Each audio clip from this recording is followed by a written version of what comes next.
C'est venu l'heure de Territoire Sénat, l'actualité parlementaire et politique avec vous, Saveria, et les titres de cette actualité ce matin. Bonjour. Bonjour à tous et bienvenue dans cette édition. Il n'a jamais été question de rendre hommage au maréchal Pétain. Déclaration et rétropédalage du porte-parole du gouvernement Benjamin Griveaux. Benjamin Griveaux qui s'est exprimé tard hier soir dans un message posté sur sa page personnelle de compte Facebook. Un message qui conclut une journée entière de cacophonie au plus haut sommet de l'État sur cet hommage au maréchal Pétain. Le Congrès des départements de France et la mise en garde du président du Sénat. Gérard Larcher participe ce matin à Rennes à l'ADF. Le président du Sénat veut un nouveau départ entre l'État et les collectivités. On en parle avec notre envoyé spécial sur place, Oriane Mancini. À qui profite la hausse des taxes sur le carburant alors que la fronde sociale n'en finit pas? Avec la grande mobilisation du 17 novembre, difficile de faire accepter le financement de la transition écologique, d'autant que certaines taxes servent en fait à boucler le budget de l'État. On en parle avec mon invité, le sénateur Guillaume Chevrelier.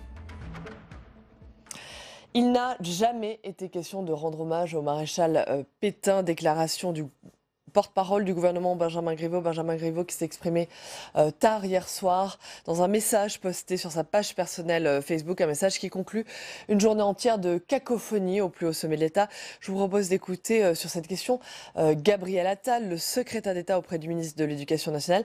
Il était notre invité il y a quelques instants. Il n'y aura pas d'hommage au maréchal Pétain samedi, il y aura un hommage à des maréchaux qui se sont engagés pendant la guerre de 14. Moi, je ne vois pas de rétropédalage. Il y a une semaine, la ministre de la Défense, Florence Parly, était sur une autre chaîne de télévision, une autre radio interrogée. Elle avait déjà été très claire en disant que le maréchal Pétain ne recevrait pas d'hommage. Comme c'est un hommage à des maréchaux, il y a peut-être eu une incompréhension, un doute de la part de certains et de commentateurs.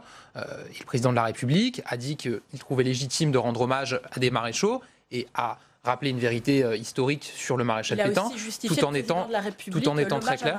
Au maréchal Pétain dans la journée. Non, moi j'ai réécouté ses propos. Il a dit qu'il y avait un hommage à des maréchaux et il a dit qu'il était interrogé par des journalistes sur le maréchal Pétain. Il a rappelé une vérité historique. J'ai vu d'ailleurs des historiens, Henri Rousseau notamment, qui est un grand historien de la période de Vichy, qui a rappelé très clairement que c'était une réalité historique et que d'ailleurs, si le maréchal Pétain avait pu avoir l'aura qu'il a eue au moment où il a commis ses crimes en France, c'était parce qu'il était considéré comme un héros de la Grande Guerre et que donc les deux faits pouvaient être liés.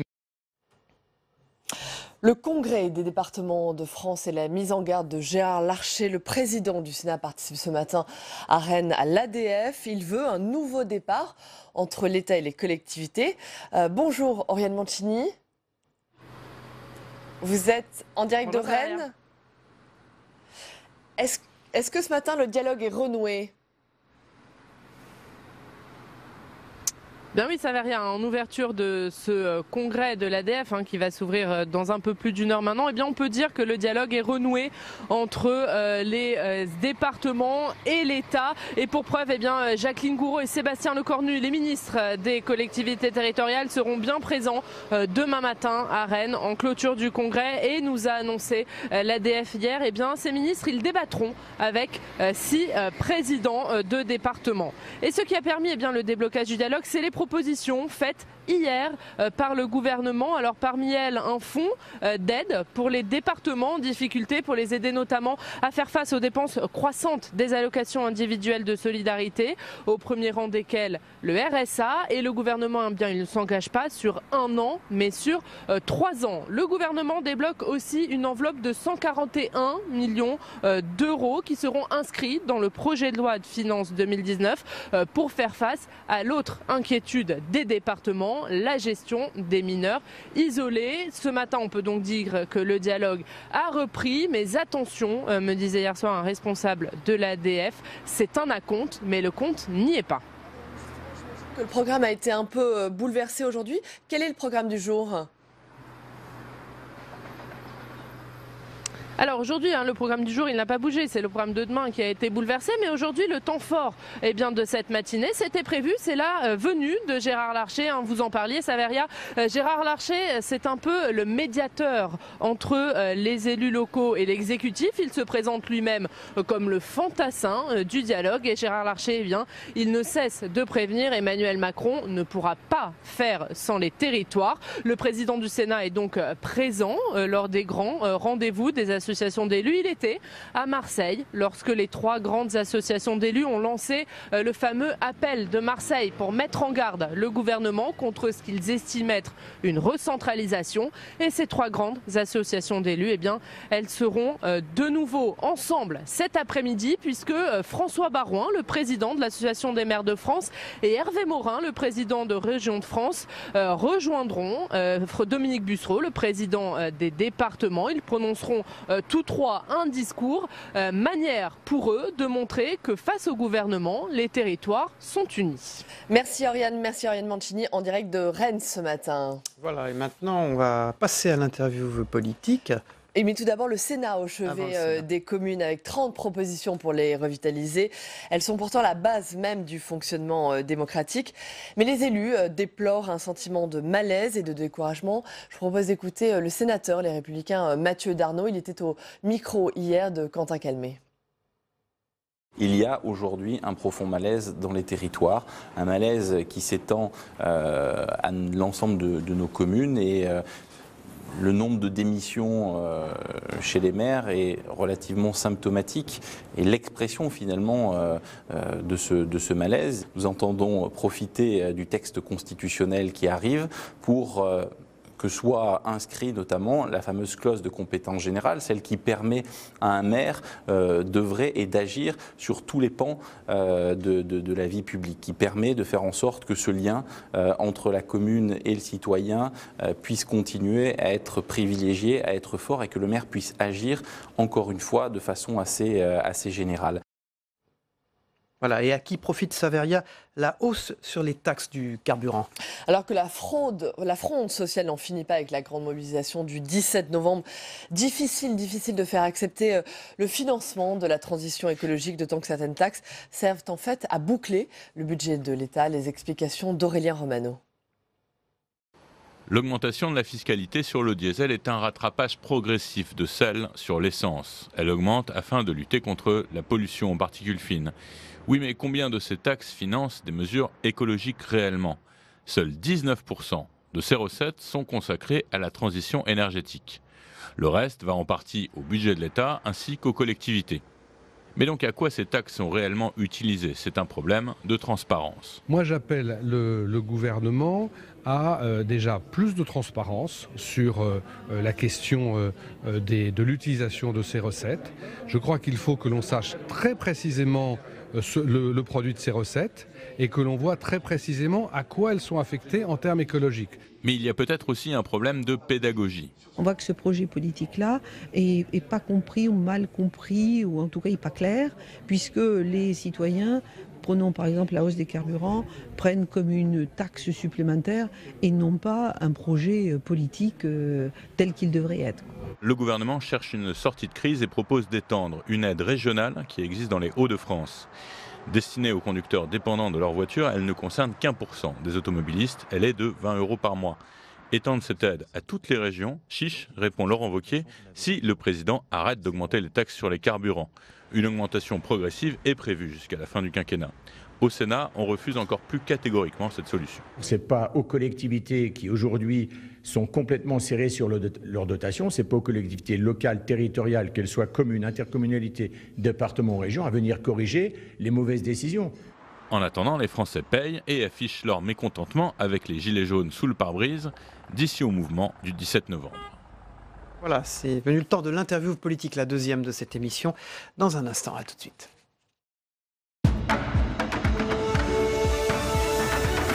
le face-à-face de Saveria aujourd'hui, il est avec Guillaume Chevrollier. Bonjour, vous êtes sénateur LR de Mayenne. Bienvenue sur ce plateau. Bonjour Guillaume Chevrollier, vous êtes rapporteur du budget ici au Sénat sur la transition énergétique, sur la biodiversité. En clair, comment financer justement, on vient d'en parler, cette transition énergétique. Avant d'en parler, je voudrais vous entendre bien sûr sur la hausse des taxes du carburant. Est-ce que comme Laurent Wauquiez, le patron de votre parti, vous appelez Emmanuel Macron à corriger son erreur et à arrêter la hausse des taxes ? Je crois que le problème de la hausse de la fiscalité aujourd'hui, c'est que sur les carburants, c'est qu'elle intervient dans un contexte où il y a eu une augmentation d'impôts, augmentation de la CSG, et donc il y a une contraction du pouvoir d'achat. Donc on se retrouve un petit peu, l'histoire bégaye, dans le contexte de la mise en place de l'écotaxe sous le précédent quinquennat, où il y avait l'acceptabilité du principe de l'écotaxe, mais elle est arrivée dans un contexte de matraquage fiscal qui a bloqué l'application de cette mesure qui, en son temps, avait été votée à l'unanimité parce qu'elle avait ses vertus écologiques et qu'elle donnait une trajectoire. Et donc, il y avait une visibilité, il y avait eu de la pédagogie politique sur cette mesure. Mais quand c'est arrivé au moment de sa mise en œuvre, le contexte fiscal n'était pas bon. Eh bien, aujourd'hui, c'est la même chose. Il y a beaucoup d'impôts. Et en plus, les ruraux, et certains urbains qui utilisent la voiture, parce que là aussi il y a des urbains qui utilisent leur voiture, se sentent stigmatisés par cette augmentation.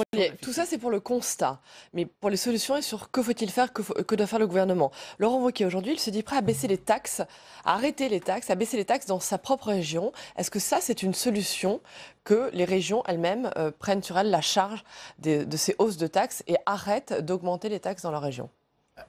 Notre famille politique, dans sa cohérence, le projet politique, il faut effectivement diminuer la fiscalité pour redonner des marges de manœuvre financières à nos concitoyens, à nos entreprises, pour retrouver de la compétitivité et du pouvoir d'achat. Mais qu'il y ait une initiative dans une région, encore faut-il qu'il y ait les moyens financiers de le faire. Et comme ça a été dit dans le reportage, les collectivités ont déjà des moyens extrêmement contraints, donc elles n'ont pas forcément toute la possibilité de le faire. C'est à l'État d'assumer. Mais aujourd'hui, effectivement, la position, c'est qu'il y ait une pause sur les augmentations d'impôts et afin de redonner... Mais au-delà des augmentations d'impôts, on parle précisément là des taxes sur le carburant. Emmanuel Macron, avant-hier, a proposé l'extension de la défiscalisation de l'aide au transport. Ça, c'est ce qui a été mis en place par Xavier Bertrand dans les Hauts-de-France. Est-ce que ça, c'est une bonne mesure? Ça peut être une des pistes. C'est une mesure qui... C'est 20 € par mois, hein, cette défiscalisation sur les taxes. Ça peut marcher? C'est la solution? Il faut corriger le tir aujourd'hui. Mais de quelle manière on corrige le tir? Ce qu'il faut, c'est... Là aussi, on en revient à la cohérence d'un projet politique. Cette augmentation de la taxe carbone, elle a été votée par... elle n'a pas été votée par la majorité sénatoriale, mais enfin, elle a été votée par le gouvernement, enfin la majorité présidentielle d'aujourd'hui, avec une trajectoire forte, mais il n'y a pas eu la pédagogie, et donc il y a une incompréhension. Pour faire accepter des changements de comportement nécessaire compte tenu des problématiques de changement climatique, il faut qu'il y ait une trajectoire long terme, il faut qu'il y ait cette acceptabilité par les citoyens et qu'il y ait cette progressivité. Aujourd'hui, il y a la non-acceptabilité et il y a la brutalité des mesures qui sont ce qui est ressenti sur le terrain. Donc il y a une vraie incompréhension, une manifestation de rejet de cette politique, et on voit d'ailleurs beaucoup d'expressions sur le terrain de nos concitoyens qui sont dans le mécontentement, parce que la voiture, encore une fois, dans mon département de la Mayenne, les personnes, pour aller à leur emploi, il faut utiliser sa voiture. Guillaume Chevrollier, la question aujourd'hui, c'est aussi à qui profite et de quelle façon est utilisée cette hausse des taxes? Comment sont-elles affectées? Je vous propose d'écouter, avant de continuer cette interview, François de Rugy, le ministre de la Transition écologique. Il s'est exprimé hier sur cette question au Sénat. Quand vous dites qu'il y a une opacité sur les dépenses réalisées, bon, ça, je suis conscient. Je vois bien qu'il y a sans doute encore plus de transparence à faire et surtout de pédagogie à faire sur l'utilisation des recettes. Mais vous savez comme moi qu'il y a des débats qui existent depuis longtemps, et moi je n'ai pas envie de rentrer dans le débat théorique, sur le fait que les recettes, est-ce qu'il vaut mieux qu'elles soient affectées ou pas? Est-ce qu'il vaut mieux qu'elles aillent au budget général? Puis ensuite, c'est les choix politiques qui disent voilà à quoi on utilise l'argent. Pour l'impôt sur le revenu, personne ne dit on voudrait savoir si ça sert plutôt. Ça fait partie du débat budgétaire de dire à quoi on affecte les recettes de l'impôt sur le revenu et du reste de la fiscalité. Dans les collectivités locales, on ne dit pas la fiscalité sur le logement doit servir qu'au logement. Bon. Quand on perçoit la CSG, on ne dit pas mais je veux être sûr que ce soit pour la santé. C'est pour l'hôpital, c'est pour la santé, la médecine de ville, et c'est aussi pour les retraites, et c'est aussi pour le chômage, etc. etc. Et puis la dernière chose, c'est qu'évidemment, mais moi je suis tout à fait pour relever le défi de la transparence sur les dépenses en matière de transformation écologique. Guillaume Chevrollier, à qui profite vraiment l'augmentation des taxes sur le carburant ? Aujourd'hui, au budget global de l'État, ça va pour financer pour partie des mesures dans le domaine écologique, mais pas en totalité. Et ça, c'est une erreur. C'est une erreur politique que commet le gouvernement. Oui, puisque c'est sur l'acceptabilité. Aujourd'hui, je parlais tout à l'heure du changement climatique, la prise de conscience. On fait des grandes conférences internationales pour sensibiliser les opinions publiques. Il y a effectivement cette prise de conscience. Chacun est prêt à faire des efforts, mais il faut qu'il y ait de la cohérence. Et aujourd'hui, d'ailleurs, le ministre était dans notre commission hier soir. Il parle de cette transparence nécessaire, mais on voit, moi je suis rapporteur sur les crédits de la biodiversité.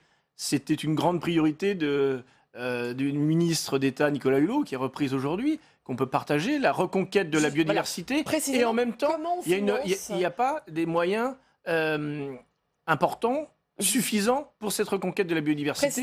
Les agences de l'eau qui sont des opérateurs de terrain. La reconquête de la biodiversité dans les territoires, comment précisément on finance cette reconquête de la biodiversité dans les territoires ? Eh bien, justement, s'il y a cette acceptabilité d'une fiscalité, on a des moyens. Hier, il y a des experts qui nous ont parlé d'une cagnotte par rapport à cette fiscalité énergétique. Qu'est-ce qu'on va en faire ? Je pense que nos concitoyens, pour changer des comportements, mais il ne faut pas les prendre brutalement. Si on voit la cohérence du projet politique, et on voit d'ailleurs les failles de ce quinquennat. Le gouvernement aujourd'hui, il dit c'est inévitable, il faut changer de modèle coûte que coûte. Mais sur cette trajectoire, on n'y est pas forcément opposé, mais il faut qu'il y ait un projet politique qui soit cohérent. Et je crois que c'est les failles de ce quinquennat. Le projet politique, d'emblée, n'avait pas une trajectoire claire sur le sujet. Et donc, il y a ce problème d'acceptabilité qui se pose. Voilà, un an après, les gens ne savent pas où on va. Et la réalité de dire il faut que certains, il faut changer de véhicule, diesel par exemple. La prime à la conversion. La prime à la conversion, mais compte tenu de la situation économique et des problèmes de pouvoir d'achat de bon nombre de nos concitoyens, ce n'est pas une évidence pour bon nombre d'entre nous de changer de véhicule. Donc ce sont ces incohérences qui posent un problème de gouvernance et posent un problème plus grave, c'est que la nécessité de faire cette transition énergétique, on voit que à l'épreuve du terrain, c'est compliqué. Très bien. Merci beaucoup d'avoir été notre invité ce matin. Merci Guillaume Chevrollier, sénateur LR de Mayenne. On passe à l'agenda, ce qui se passe au Sénat, entre autres, dans un instant.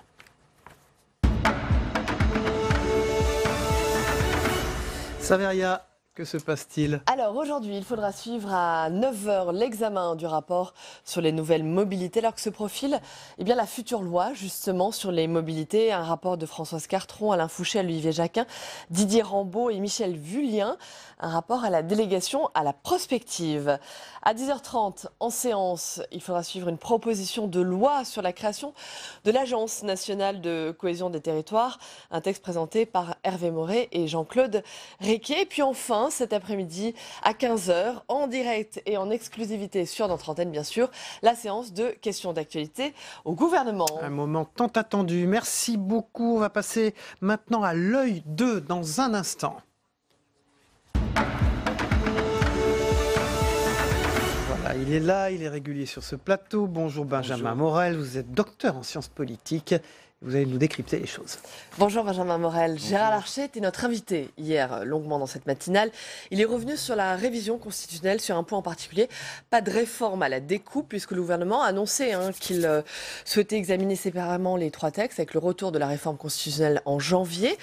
pas question de réformer, de découper cette réforme par appartement, c'est ce que dit notamment Bruno Retailleau ici. Oui, et c'est pas tout à fait ce qu'a dit Gérard Larcher hier. Il a dit grosso modo qu'en effet, il y avait 3 textes, que ces 3 textes allaient mettre du temps à être examinés, mais qu'on pouvait envisager de découper l'ensemble à condition que les garanties fondamentales, qui sont celles que souhaite le Sénat, notamment sur son mode de scrutin, figurent dans la révision constitutionnelle.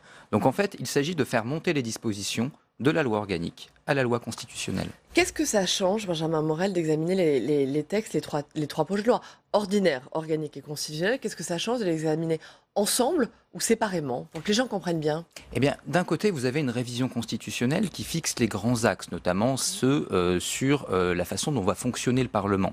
Ensuite, vous avez un texte organique qui fixe le nombre de parlementaires. Et vous avez un texte ordinaire qui fixe le mode de scrutin des parlementaires. Pour le Sénat, ce qui pose problème, c'est la question du mode de scrutin des parlementaires, notamment la question du cadre géographique, le département, et de l'autre, la question du nombre de parlementaires. L'idée de Gérard Larcher, c'est de dire on peut certes séparer les 3 textes, mais le département et le nombre de parlementaires, ça monte dans le texte constitutionnel où théoriquement, ça n'a pas grand-chose à faire. Et alors précisément, est-ce que Gérard Larcher, est-ce que le Sénat vont obtenir gain de cause sur ces points-là? C'est compliqué, ne serait-ce que parce que pour le Sénat, c'est un peu un changement de jambe. Pendant des années, notamment sur le nombre de parlementaires, les sénateurs ont été assez regardants de ne pas introduire de dispositifs trop contraignants dans la Constitution. Et de fait, si vous avez des évolutions démographiques, il faut parfois pouvoir bouger le nombre de parlementaires. Ça ne sera plus le cas avec le texte proposé par le gouvernement. Si jamais le Sénat obtient gain de cause là-dessus, c'est-à-dire que le nombre de parlementaires est fixé dans la Constitution, ça veut dire qu'on ne peut plus bouger ce nombre, sauf révision constitutionnelle. C'est une rigidité auquel pour l'instant n'avait pas consenti le Sénat et dont aujourd'hui il serait demandeur. Quels sont les moyens de pression que peut utiliser Gérard Larcher sur Emmanuel Macron sur ces points-là? C'est très simple. Sans l'aval du Sénat, déjà, il n'y a pas de révision constitutionnelle, puisque pour imposer une révision constitutionnelle, il faut qu'elle soit adoptée dans les mêmes termes dans les 2 chambres. Il y avait la menace du référendum. Il y a la menace du référendum, mais vous ne pouvez convoquer un référendum qu'après l'aval des 2 chambres, selon l'article 89 et l'article 11 qui a été utilisé par De Gaulle, et aujourd'hui, pour des raisons de jurisprudence du Conseil constitutionnel, une arme qui est émoussée, parce qu'en fait, il y a un contrôle en aval du Conseil constitutionnel. Ensuite, il y a la question de la loi organique. La question de la loi organique qui, justement, fixerait le nombre de parlementaires.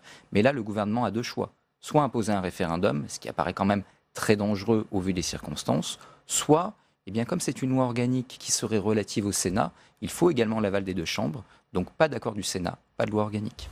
Très bien, merci beaucoup, merci pour cet éclairage, Benjamin. Benjamin Morel, docteur en sciences politiques régulier dans cette partie de l'émission. Merci à vous.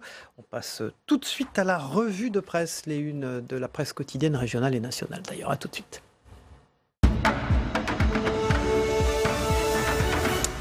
Évitable ou pas, on commence avec le drame de Marseille à la une de la Marseillaise, Saveria. Un drame qui aurait pu être évité, c'est ce que révèle la Marseillaise ce matin, un rapport daté du 19 octobre, soit 18 jours avant le drame que le quotidien s'est procuré, pointe un péril grave et imminent. C'est le 65 rue d'Aubagne, précisément, que vise ce rapport.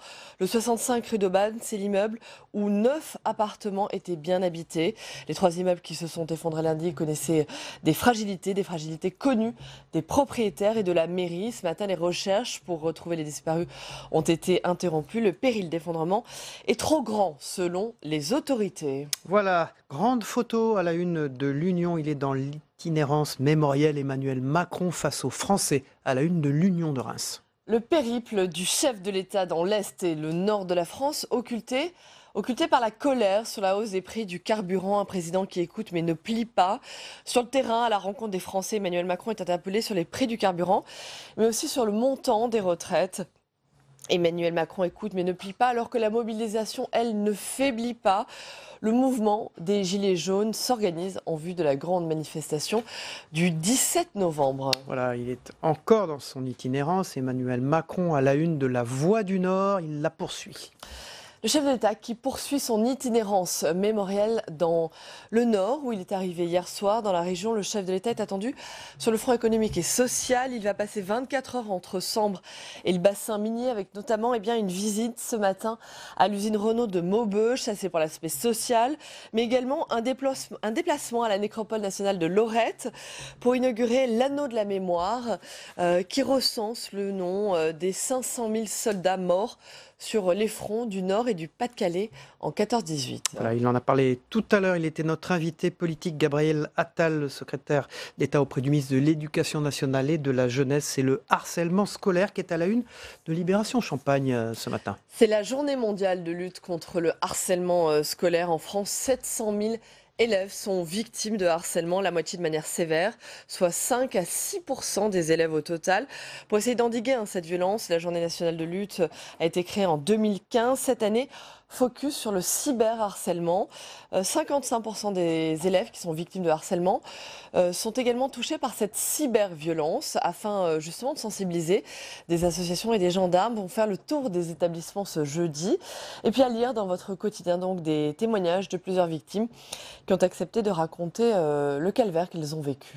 Et on termine avec Ouest France, les courses hippiques, une filière en danger, Saveria. Un plan pour sauver les courses hippiques. Cette filière, la filière équine, est menacée. Le député européen Jean Arthuis a remis hier un rapport à Édouard Philippe, au Premier ministre. C'est une filière qui emploie 40 000 personnes, à commencer par le PMU. Et le rapport préconise donc un plan d'urgence pour sauver ces courses hippiques. Parmi les mesures les plus radicales proposées par Jean Arthuis, eh bien, la nationalisation du PMU. Édouard Philippe doit se prononcer rapidement sur la question. Merci beaucoup Saveria, on retrouve demain pour la troisième partie de notre émission. Dans un instant, la météo des territoires de Gilles Mourou, vous allez voir, frais et beau. Et puis le Zap Matin de Christophe Combarius qui s'est aussi passé ce matin et hier soir dans les autres émissions politiques. Au revoir à tous, au revoir Saveria. Et très bonne journée. Au revoir, à demain.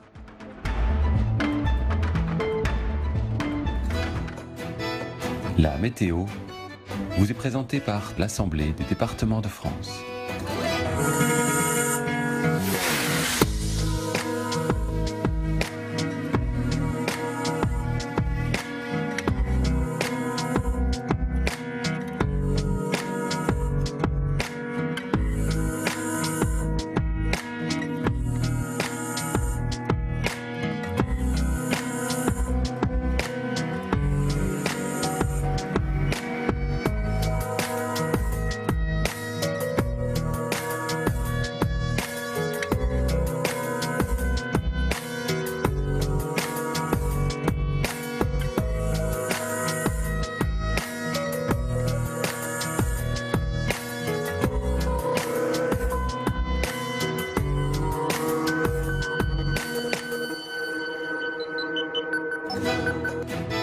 C'était la météo avec l'Assemblée des départements de France.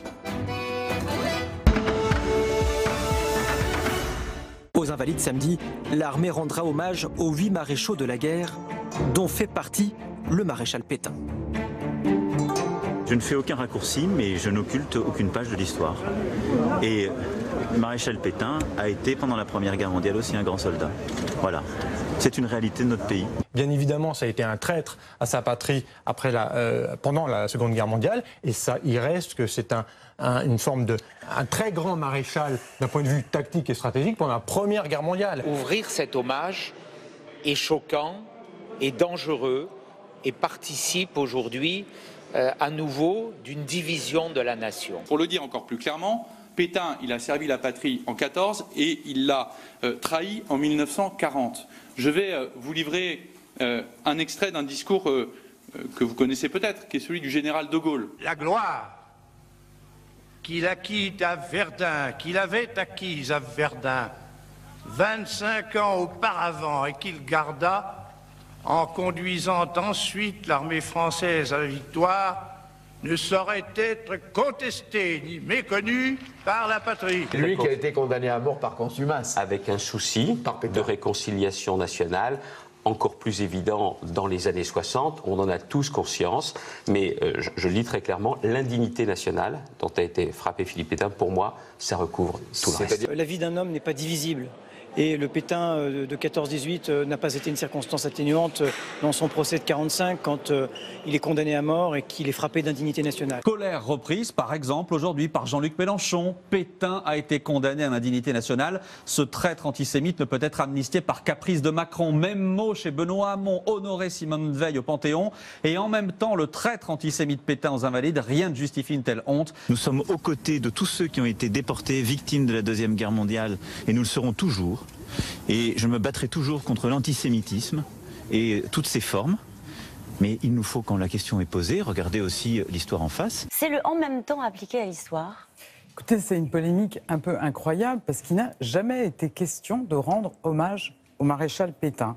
Il y a un hommage à 6 maréchaux de la Grande Guerre. Il n'a jamais été question de rendre hommage au maréchal Pétain. Donc moi j'entends rétropédalage, non. Donc samedi, il y aura effectivement cette cérémonie aux Invalides en présence du chef d'état-major particulier du président pour célébrer, comme à chaque 11 novembre, les maréchaux qui sont enterrés aux Invalides.